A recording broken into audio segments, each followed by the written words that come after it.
Les finances d'Yves Lecoq sont au plus mal.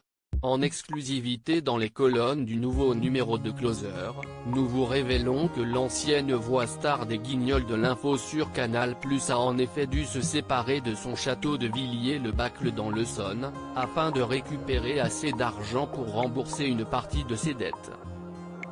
Espérant vendre son bien pour la coquette somme de 18 millions d'euros, il a finalement dû se résoudre à le céder à moitié prix, 9 millions d'euros, au célèbre fondateur de Free, Xavier Niel.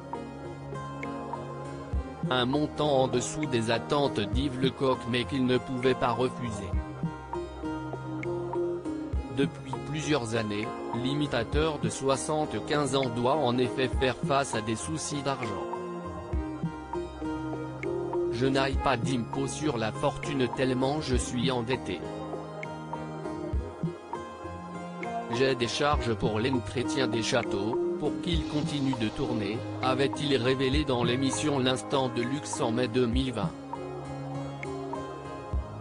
Yves Lecoq, un château coûte 10 000 euros par mois même après avoir perdu son château situé dans l'Essonne, Yves Lecoq en conserve toujours 3 autres.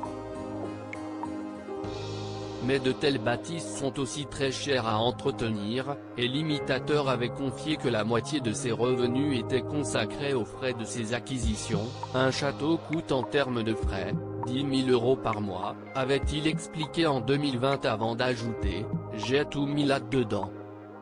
En ce moment ce n'est pas très agréable, on se lève le matin pour appeler tel ou tel huissier.